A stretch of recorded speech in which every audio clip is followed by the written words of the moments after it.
Hey everyone, I'm Scott Cunningham, aka Scottsy Business, and today we're here with Daniel Sachkov, who is the author of the white paper for PKoin and Pocketnet. We're going to be diving into the platform, the cryptocurrency, and just learning more about it so that you guys can go and check it out for yourself. But first, thank you so much for being on the show. Thank you, Scott. Thanks for having me. It's great to talk to everybody. Absolutely. So, for people who don't know much about yourself, do you want to just get started by sharing a little bit about your background? Sure. The main thing you need to know about me is I'm a math geek. So I've been a math geek since I was a kid, and a very adventurous one. So I've worked in a number of areas. I worked a lot in finance. I worked in actually machine learning and medicine. I've done a lot of scientific work, so I published a lot of scientific research and won some awards for that. So I'm always looking for new areas, and Pocketnet was an idea of how to combine some things that I've been working on, and it was a result of my just fascination with blockchain and Satoshi Nakamoto's creation. So it wasn't speculative for me. It wasn't like I missed the whole early kind of speculation boom because I'm not a big fan of like up and down trading, so I didn't get Bitcoin for a while. But when I did get it, like around 2016, I was amazed by how beautiful it was. So that's kind of, I'm a math geek, and the way I came to Bitcoin is by just looking at the whole construction and just being really aesthetically blown away. It's like, there's a story about a German mathematician. I can't remember his name, but Germans had many great mathematicians, and he was asked, like, where is this promising student you had? And he said, well, you know what, he couldn't do math, he didn't have enough imagination, so he became a poet. So for me, it's kind of a joke, but there's a grain of truth to it, that beautiful things mathematically are very, very beautiful. So logically, Bitcoin is one of the most aesthetically pleasing things I've ever seen, and that inspired me to do this Pocketnet project, which we'll talk about. Awesome. So yeah, for people who haven't heard about Pocketnet or PKoin, do you want to just give a bit of an introduction to what that's all about and kind of like the motivations or the idea behind starting it? Yeah, sure. At the core, it's like a combination of the idea of Bitcoin and of a social network. So it's a social network that is modeled on Bitcoin in the following way. It's a network without any central servers. The whole social network is run by decentralized nodes, exactly like Bitcoin. But it is also powered by its own cryptocurrency, Pocketcoin or PKoin. And that cryptocurrency has a very important role in motivating bloggers, motivating people who run nodes, motivating people who support, videos. So there's a lot of things going on in the ecosystem, and pretty much everybody, is more, obviously many people, especially early on, are not motivated by money at all. Like, but in the long run, you can't build a decentralized platform without, economic ecosystem. So Pocketnet is really the idea of Bitcoin taken into the realm of social platforms. And so the motivation for it was twofold, but the main core aspect is Bitcoin. People like to talk about the censorship resistance, right?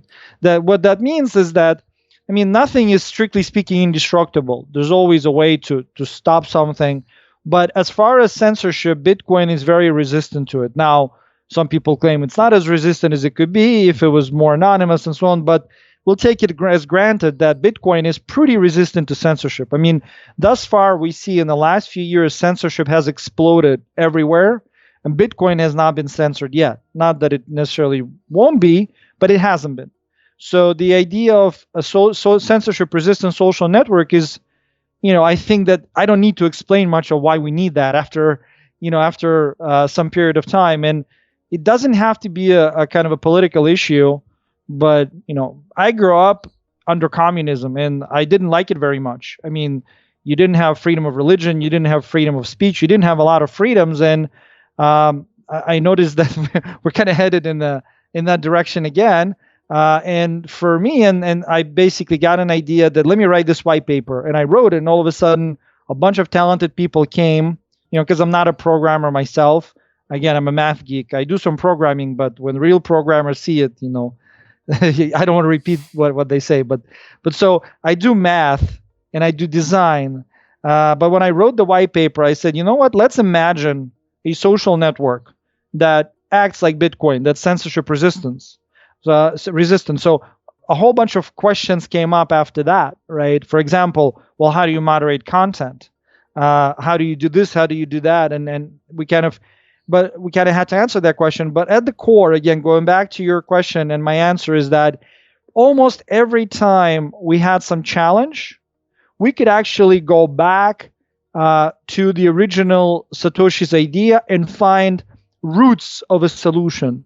It doesn't mean that Bitcoin had a solution to all these things, but it actually, that's the hallmark of a genius, is when you create something that all of a sudden not just solves one or two problems, however big they are, but all of a sudden it becomes like a panacea. It can solve many, many different classes of problems, which I think is what blockchain is. So with Pocketnet, programmers came. It's like you build it and they come, and that's what it was. I wrote it and they came.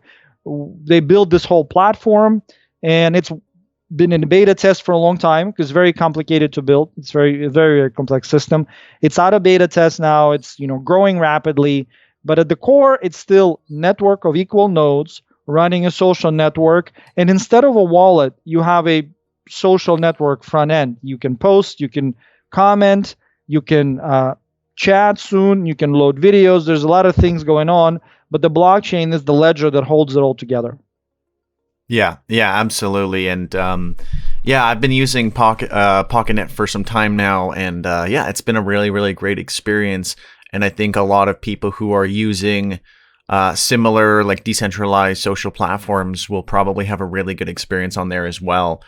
So what did you essentially set out to solve with Pocketnet? You talked a lot about censorship resistance.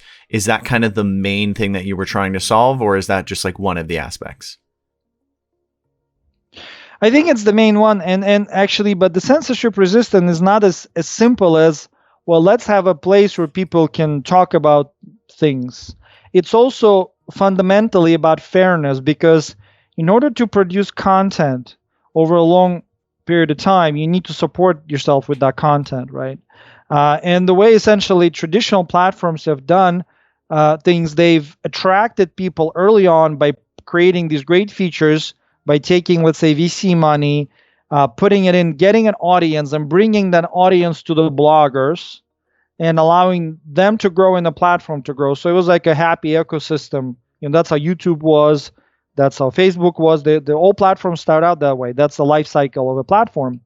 But eventually what's happening is that the platform starts taking away things. Like in Facebook, even outside of censorship, you probably that a few years ago, when you were a business, you could reach all of your subscribers with a post. Yeah. And after some point, Facebook just changed the algorithm. All of a sudden, you can't reach them. You have to pay to reach your own audience, which is like, what?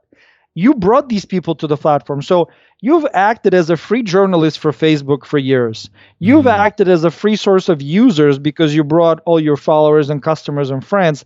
Now you have to pay Facebook to reach those same exact people. So it is not just ideological censorship, which I'm also against. Doesn't matter who I agree with or not.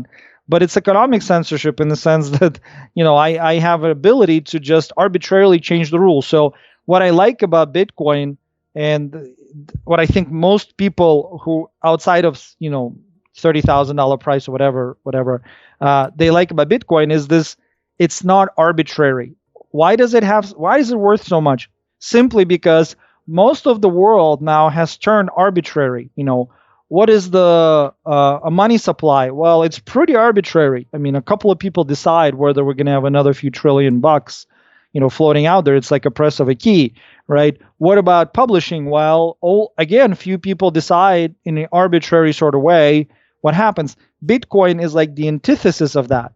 That's why I think the Bitcoin idea goes far beyond the Bitcoin itself, even though Bitcoin is huge.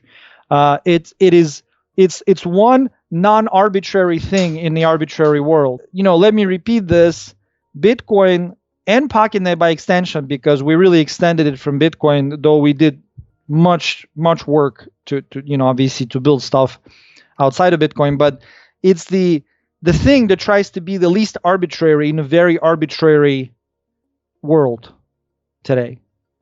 Yeah. If that makes sense. Yeah, no, and that makes complete sense to me. And yeah, I mean, it makes a lot of sense why you would have to build Pocketnet to kind of solve some of those problems. And yeah, I absolutely agree, especially with the Facebook example. I think it's crazy that people would spend tons of money even just simply to get followers. And then that was essentially completely nullified by that algorithm change. So yeah, it's crazy what they can do with your finances and all that kind of stuff, because people will put in tons of time and money to build something on their platform and then just have it essentially all taken away at the snap of a finger.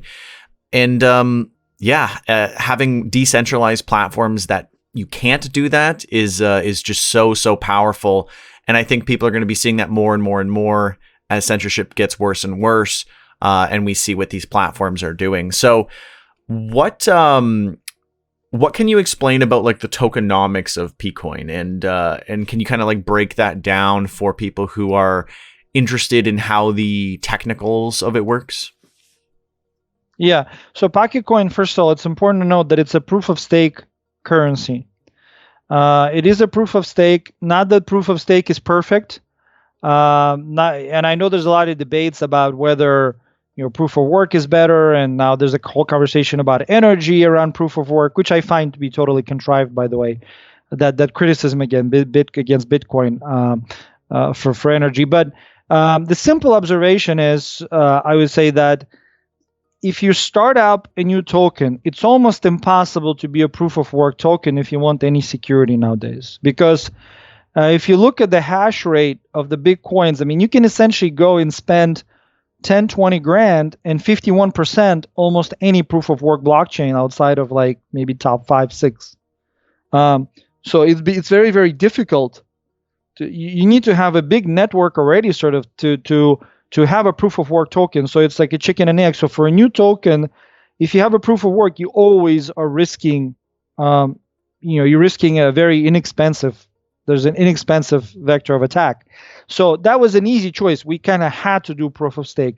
But proof of stake also has some other benefits. For example, we can view many things as a stake. So in Pocketnet, not just the Pocketcoin. So Pocketcoin can be staked. You can run a node, and it's very profitable right now. I encourage everybody to, you can get some Pocketcoin. It's, whatever it is today, it's like, $2.80 or something.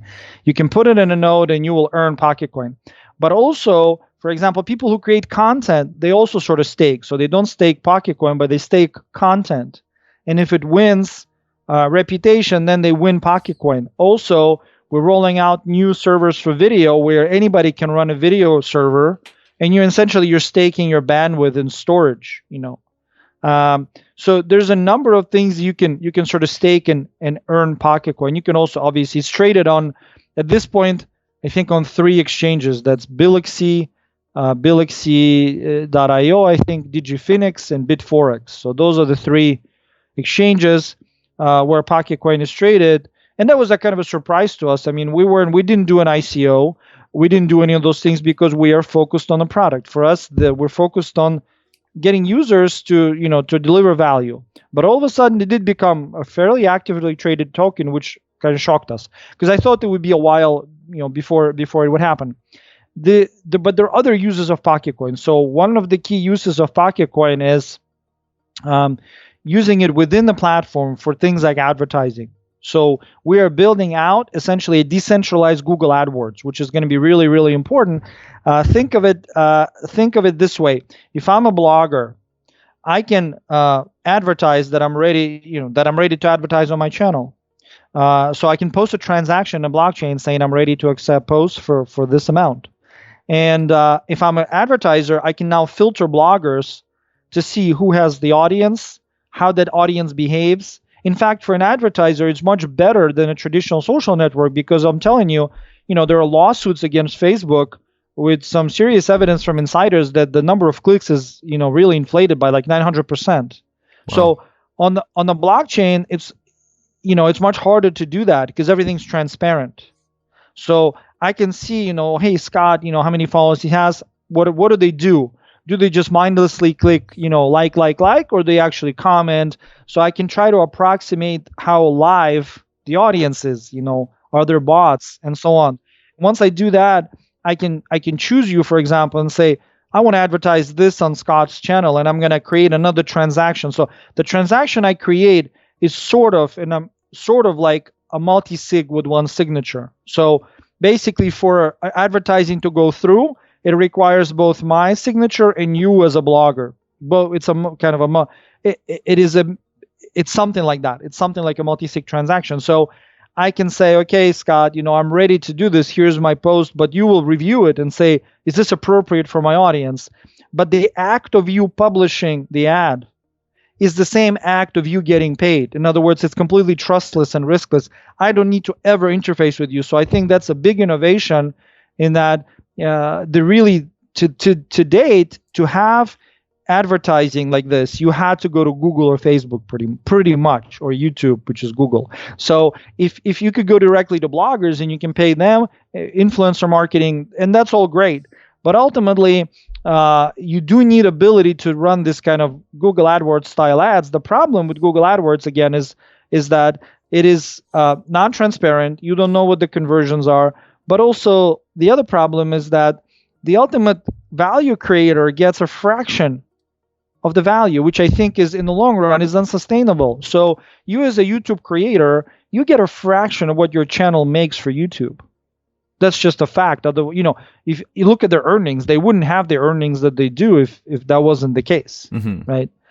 So the blockchain is a great remover of things, right? It removes unnecessary entities. In that sense, it's like, for those who are fans of economics, it's like Schumpeterian, creative destruction. It's like it destroys a whole lot of entities out of existence. Why do we need them? Why do we need these middlemen? We need a creator, and we need an advertiser, and we need an audience. Great. But why the hell do we need this like blob in the middle that takes up 98% of the value?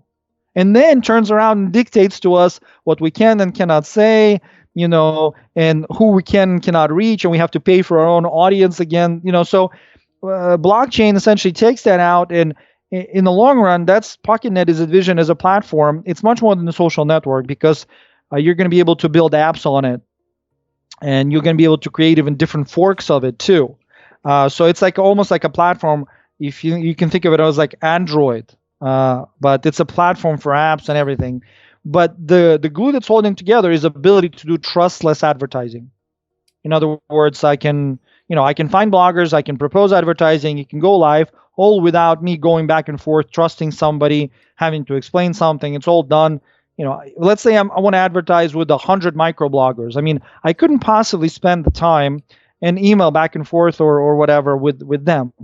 But instead, I'm just going to pick 100 of them, and I say, I'm going to want this ad, and then those that accept will just post it and take their Pocketcoin.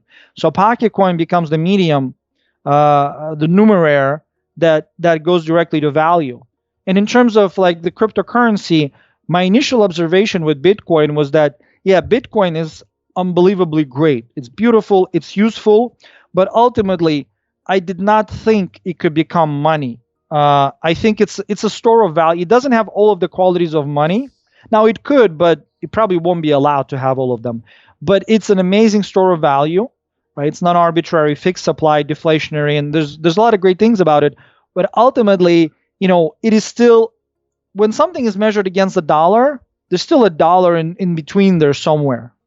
But what you want an ecosystem where a cryptocurrency is exchanged directly for value. In other words, you have a cryptocurrency that's exchanged directly for advertising. It's exchanged directly for something that is valuable. Then you then you go directly into value, and you're not really in the fiat world at all.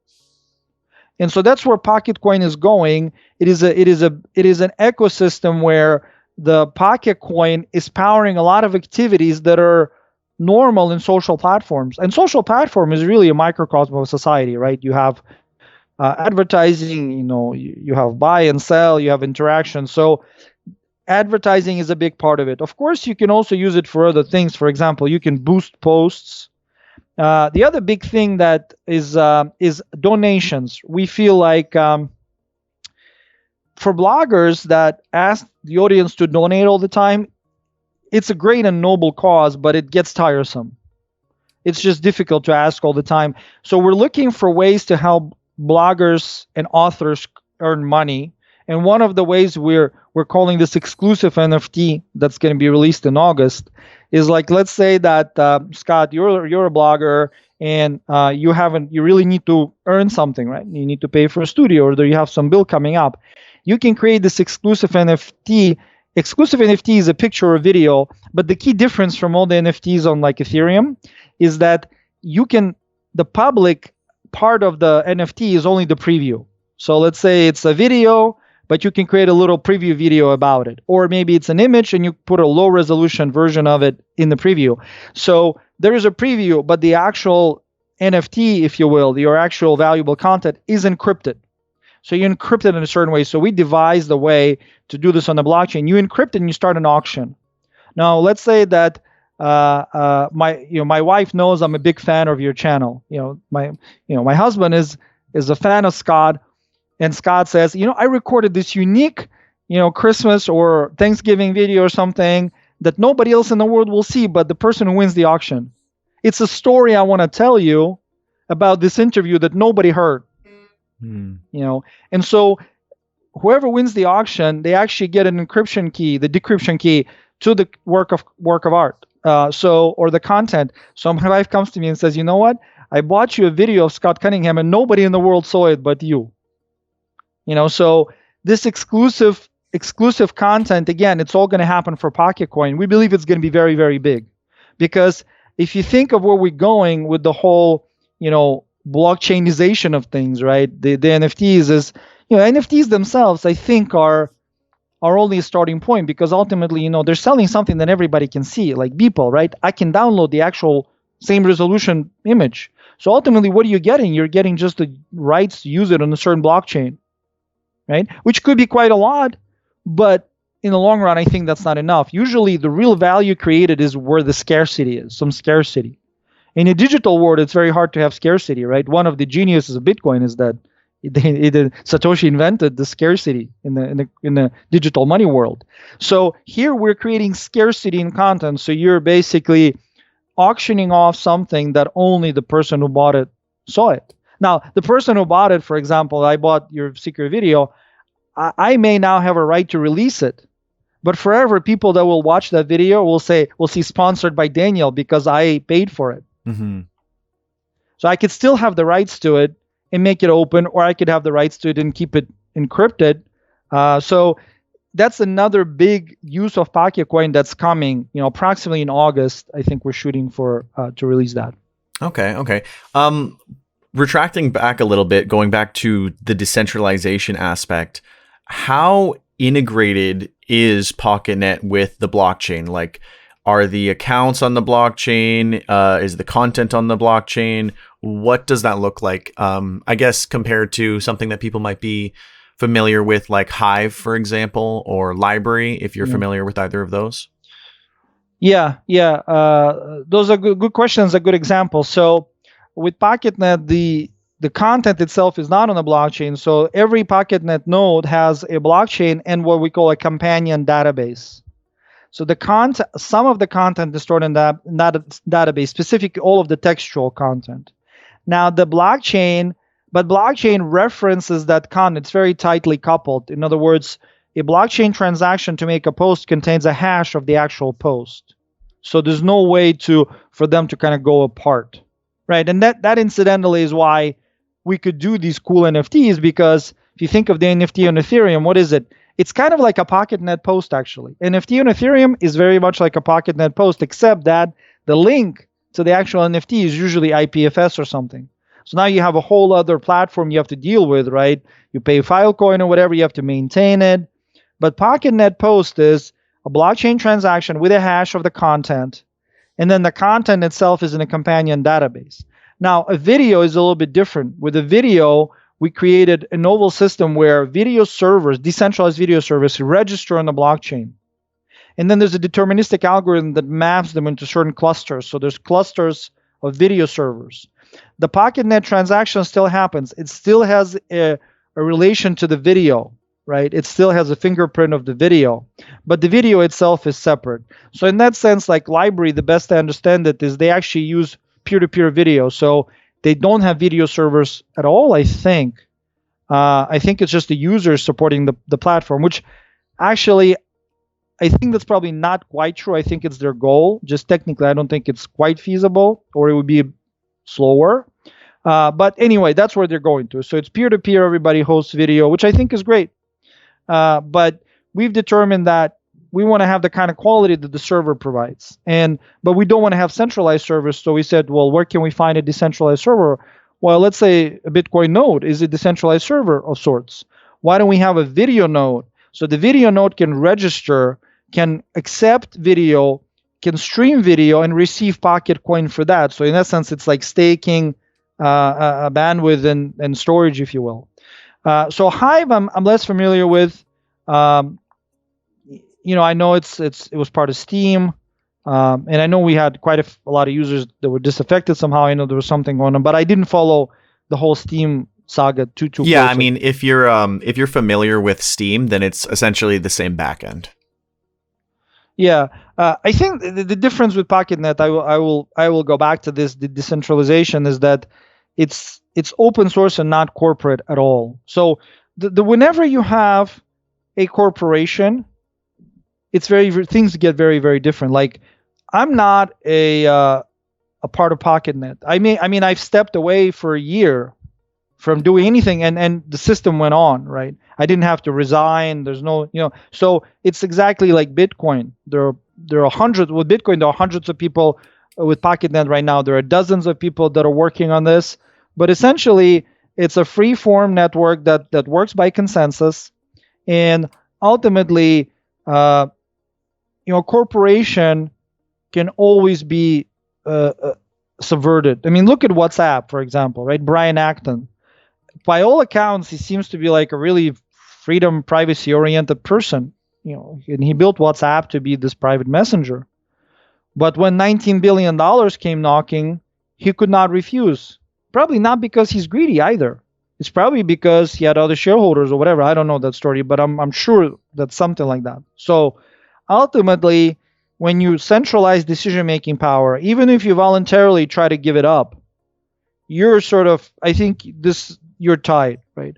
Pocketnet is completely open source to anybody. In fact, we're going to build a system to encourage people to fork it within. So there's going to be many different versions. You can fork your Pocketnet to create it, for fishermen or something like that. And then the users can decide which forks they want to see in their front end. I have a question actually about the forks. Is that similar to how Steam has multiple interfaces, or would the forks be like an entirely different coin as well? Like, what would the difference there be?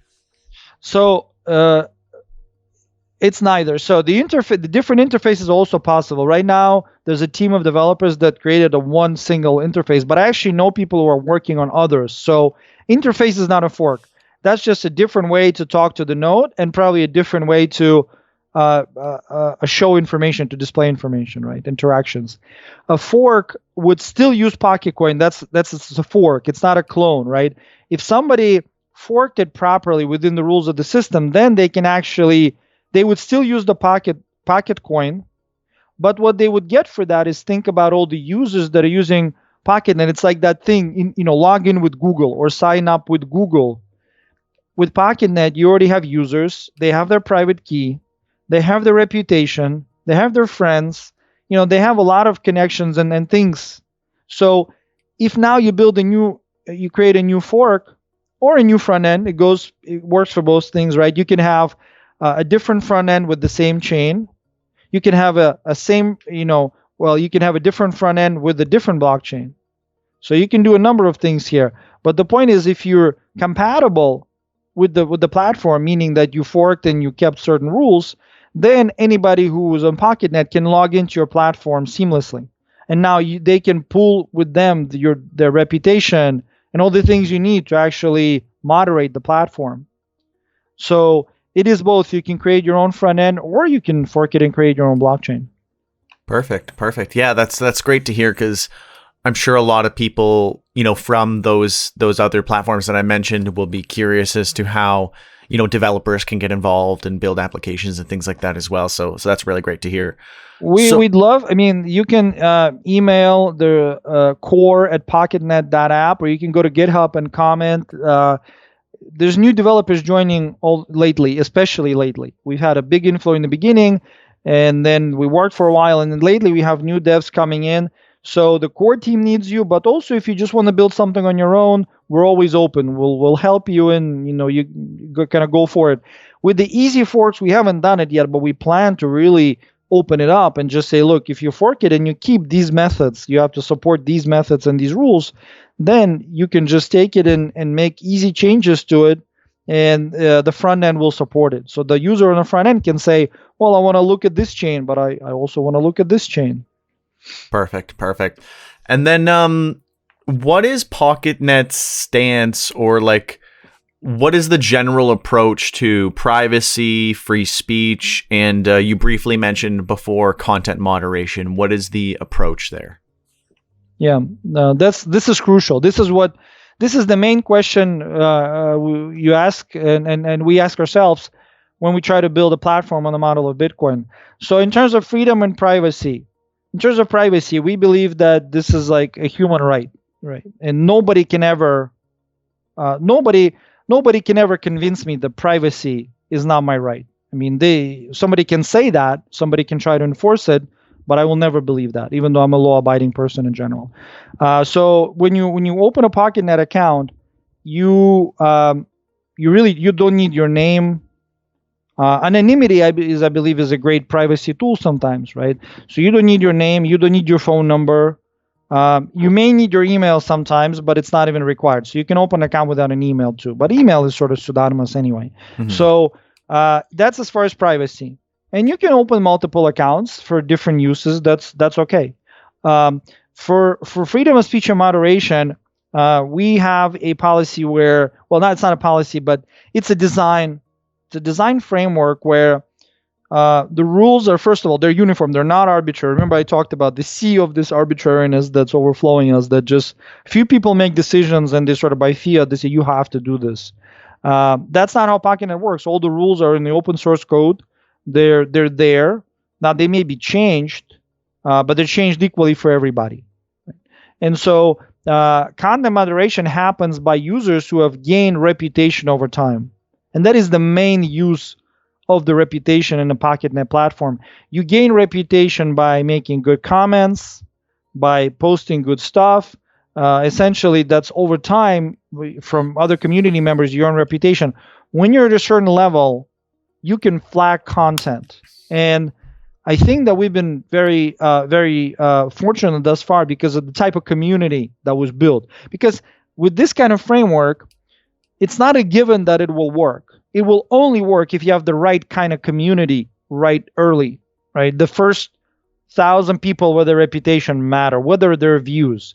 Thankfully, people, it's kind of naturally happened that people who learned about Pocket and came to Pocketnet early were people who were interested in freedom. So the general ethos of Pocketnet is that they can flag content. The content can be flagged and at a certain level even removed from the front end. But the general ethos is that you never ever do that only because you disagree with something. You never ever do that because you find something offensive. Even acting in good faith, offensiveness is not a reason for moderation. You do that if it's truly obscene, harmful. Like we say, we agreed early on, all the developers, and there's not going to be a pornography on Pocketnet. There's not. If you post that, your reputation will go to tatters, and your content will be nowhere to be seen, because strictly speaking, pornography is not illegal, but it's just so much of it on the internet already. Then we didn't want to do this. Of course, if you post literal threats, something that is dangerous to the platform, dangerous to people on the platform, it will also be flagged. Ultimately, it resides with the community. But it is not going to be easy to subvert. I know people will try to subvert it. We've thought about this, right? There's always going to be attackers. If you do something, there's going to be attackers.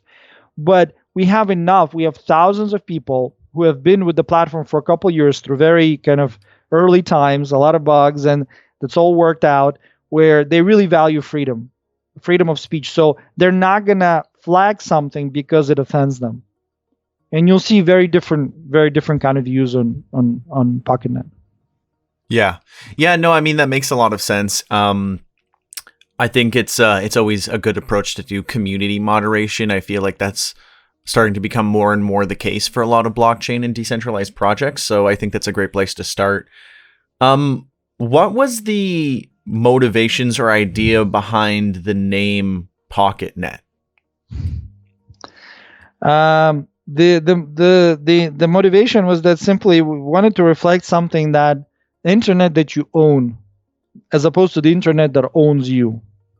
So the name Pocketnet was created, and honestly, for us, like, I wrote the white paper, and early people who worked on it, we loved the name, and then many people we were very, very close. That name is dear to us because it really signifies something that is very important. That this autonomy, ownership, ultimately privacy, because if you own something, then you have the right to privacy, right? If something owns you, you have no right to privacy. You have no rights, basically, period.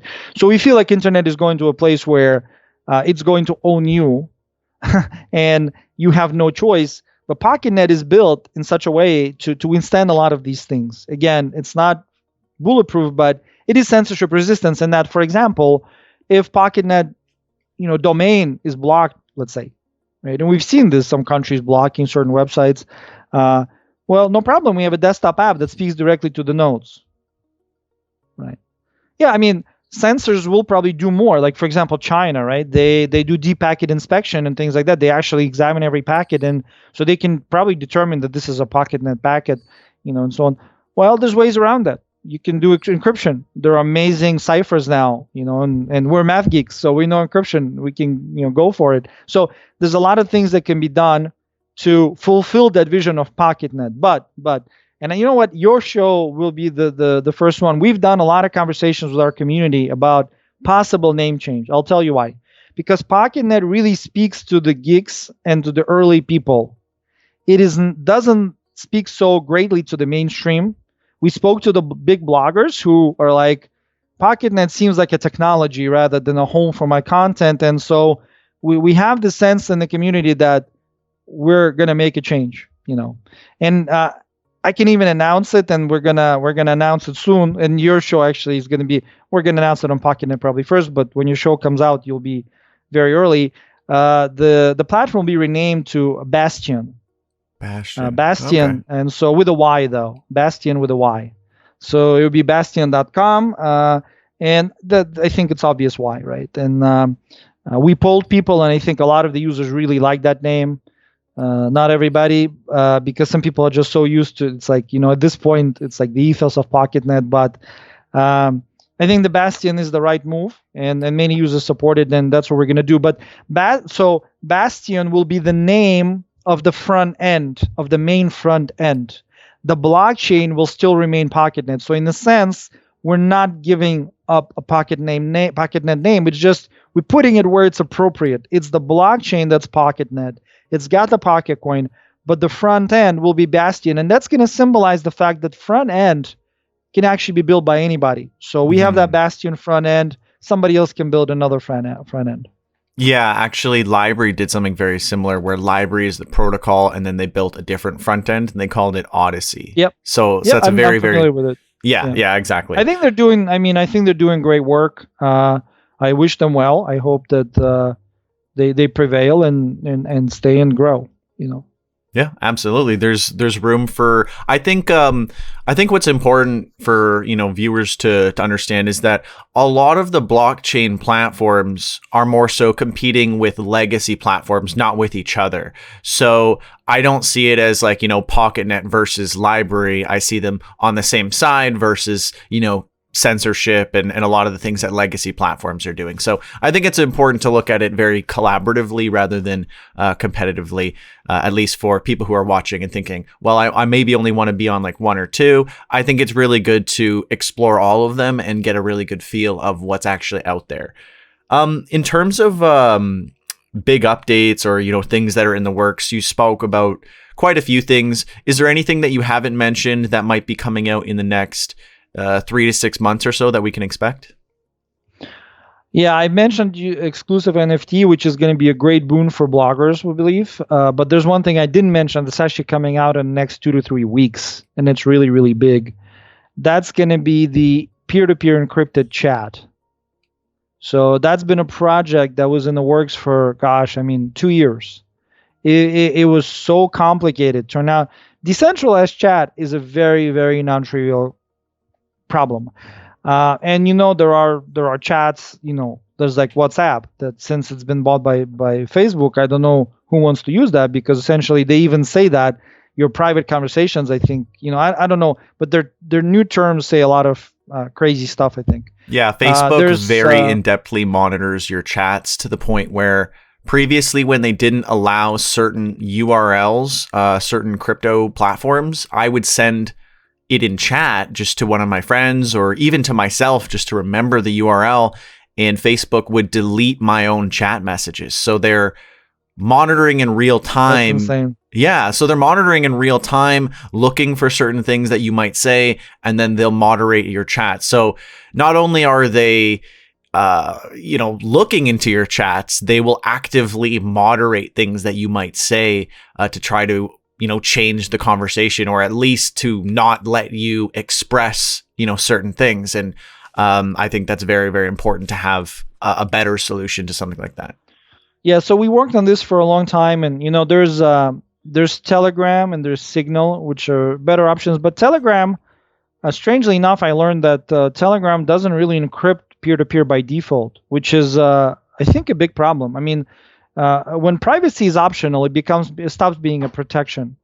Optional privacy is almost no privacy, because then you're one of the very few people, just by being private, you're all of a sudden like, hey, why is this guy, why is he private? What does he have to hide? So that in itself was a very bad design move by Telegram to not allow peer-to-peer encryption by default on every chat, which it should be. Signal is better on that. But Signal does require your phone number. So the difference with Pocketnet chat is that it is a decentralized chat. The servers for the chat will also be able to register on the blockchain and provide services. But the servers see no messages, because we've developed very strong encryption that goes peer-to-peer. So it's encrypted on a device, it's decrypted on a device. Nobody else in the middle, outside of like quantum computing, that breaks Bitcoin keys, So we use Pocketnet keys, which initially, public key. We use Diffie-Hellman exchange with that. Then there's a lot of different steps. There's ratchets. They're different. Like Signal has this thing called double ratchet. We have a different kind of ratchet. But the ultimate point is that we're using strong ciphers, 256-bit ciphers. There's Diffie-Hellman exchange, public key exchange. Then there's symmetric key. And you can talk to, these one-on-one chats are very, very protected. And very importantly, it doesn't require a phone number. It just requires a Pocketnet private key, which if you listen to, who is out there monitoring your data, it's very unlikely they're reading your chats much. Maybe like Facebook, they have AI who will delete certain things. Mm-hmm. But ultimately, they also want to know who's talking to whom. And if you don't have a phone number tied to your chats, it's much better. And again, it's not, I think it's a basic human desire to be private. I mean, it's crazy that we came to the world where it's viewed as something suspicious to be private. Mm-hmm. I think that's a normal thing to want privacy. So Pocketnet chat that's coming out within 3 weeks is going to be part of that Bastion front end. That's going to be the only chat with a front end and so on that I know of that doesn't require a phone number, doesn't require a SIM card. So I think that's going to be a real explosion in this world, because to date Signal was the best one, but Signal, to best of my knowledge, requires a phone number. Mm-hmm. Yeah, and I think that's a really good point.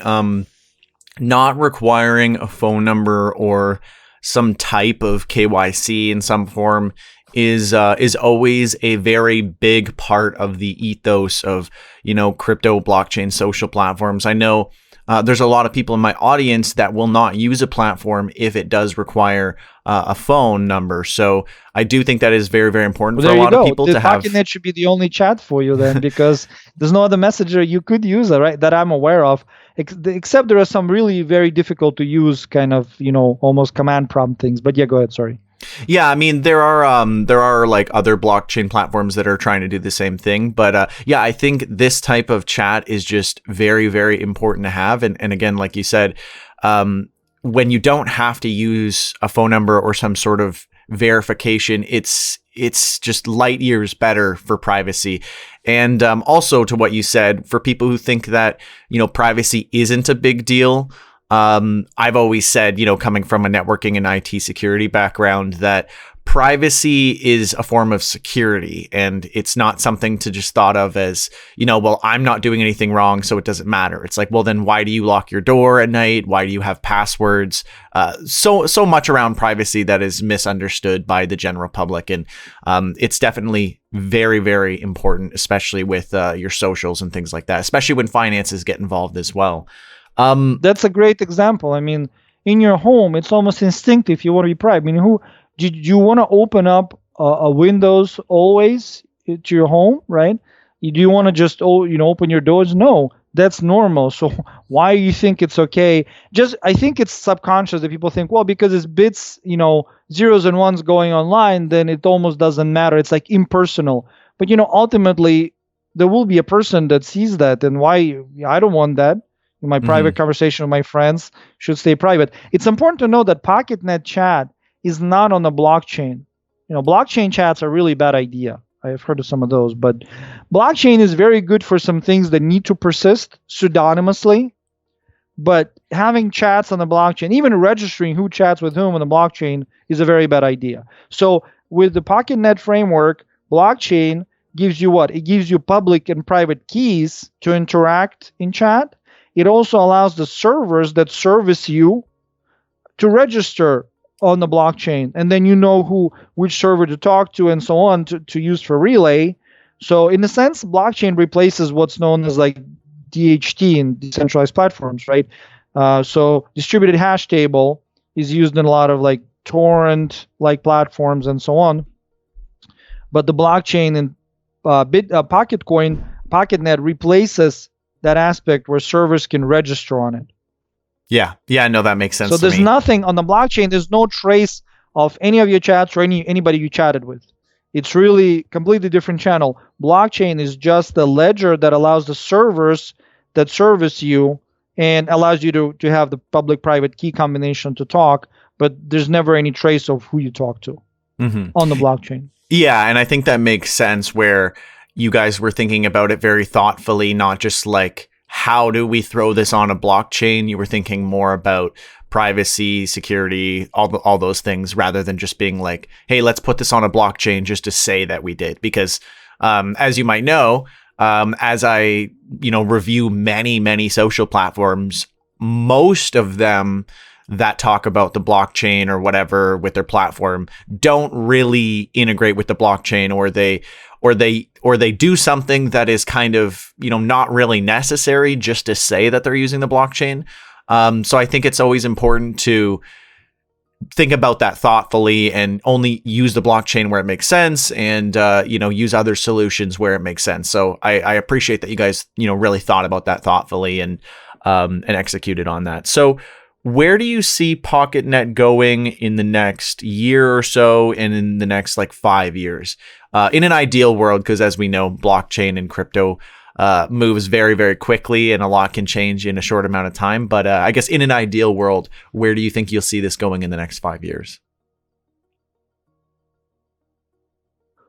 Well, I think over the next year, I've outlined more or less. We just released video, which is very important, through this network of decentralized servers, and that's been very well received. We had some big bloggers already join.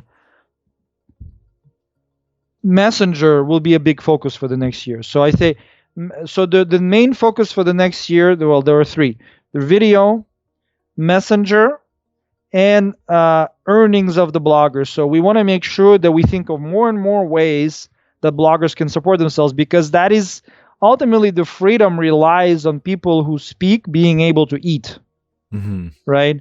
If people who speak the truth aren't able to eat, they will not speak the truth for very long.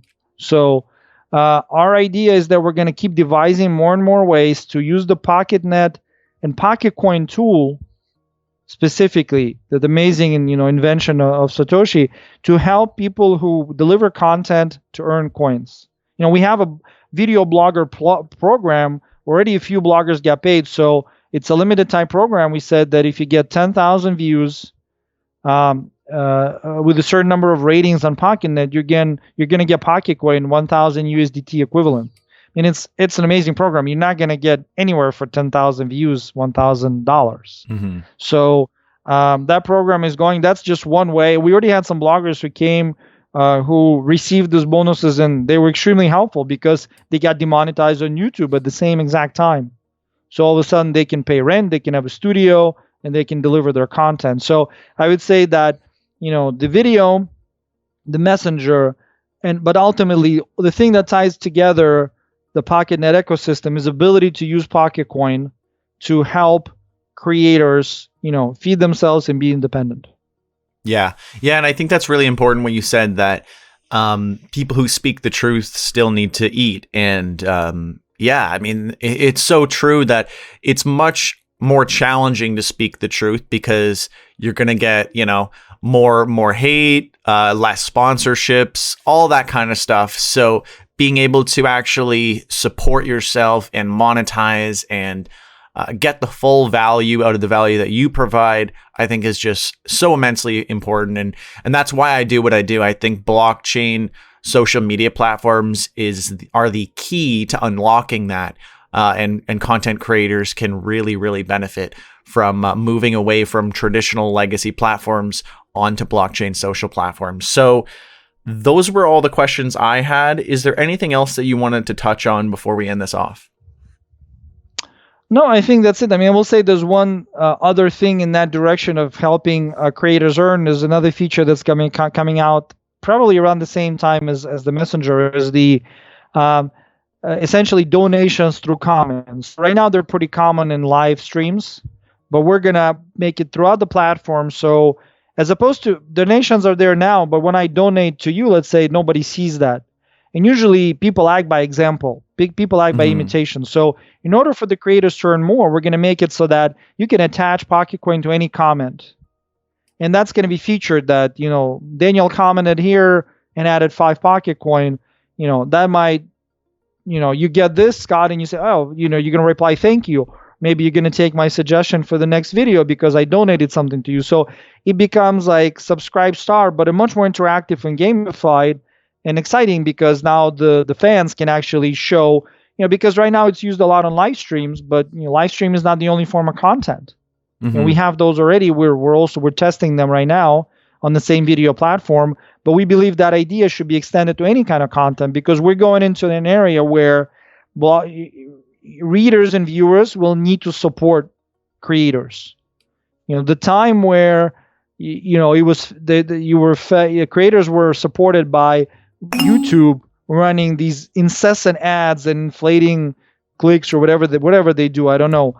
I think that time is over. People should realize that, and it wasn't a good time anyway, because the experience of being pushed, advertising you don't want to see, that the content creator themselves never saw. Right? Sometimes it's like the advertising that's shown on a YouTube channel is like completely opposite of what the creator says, right? The creator will be speaking about decentralization and freedom, and they'll be advertising something that looks like, complete slavery to me. So that was not a good creation. I think that the viewers will support, and I think it will happen. I think that when people get used to it, they need to support you, they're going to do it. You just have to give them the tools to do it.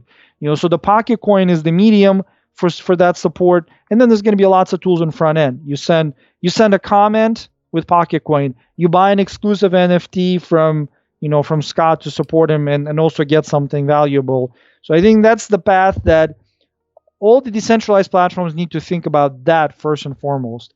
How do we support creators in the long run? Yeah, absolutely. And again, thank you so much for being on the show. And and sharing your vision about Pocketnet and what it is, and learning all about the tokenomics. Where can everyone go to learn more about Pocketnet, about you, about PKoin or PKoin? Well, I did write the white paper, and it is kind of mostly my invention early on. But there's a lot of people now. Like I said, I don't even do coding. I definitely don't want to take all the credit. That would not be fair. There's a lot of people working on the project, much more than let's say I do. You should go to Pocketnet.app for now. Soon it's going to be Bastion.com, but Pocketnet.app still works. That's the front end. Pocketnet.app, Pocketnet.app. Go there. On the left, you will see the tags. You can, if you'll see different topics that people discuss. Find authors that you like. You can click follow. You're going to follow them. There's lots of cool video already, even though it's been just released. And stay tuned for the chat, and try to get the people off of the centralized messengers, because pretty soon I don't think you'll be able to talk to your friends even freely. The story you told me about Facebook, I didn't even know that in private chats they delete URLs. I mean, that's something I thought is still coming. Yeah. I mean, it's pretty crazy. It was for Minds.com. They were just really against allowing anyone to go on that crypto social platform. So yeah, again, thank you so much for coming on. And is there what's the Twitter that they can follow for Pocketnet? We don't really have a Twitter in the moment. We took very early on the policy that sort of we're just going to be, Pocketnet is a social platform. There are some accounts that people post stuff, so we don't really use Twitter. We're not big fans of Twitter. I think there are a few enthusiasts that are opening the Twitter for Bastion.com when we release it, but I would rather you just go to Pocketnet.app. There's not, we're not on Twitter much. We feel like it is too much of a gated platform these days. Yeah, no, and that makes total sense. So yeah, everyone make sure and go and check out Pocketnet, pocketnet.app. I will also be doing a review and a guide on that in the future, so stay tuned for that. Again, thank you so much for coming on and sharing your vision with us and teaching us about Pocketnet and PKoin. Thanks so much, Scott, and thanks for all your work on popularizing crypto. I think it's really important for autonomy of humans to have crypto out there. Absolutely. All right. Thank you so much.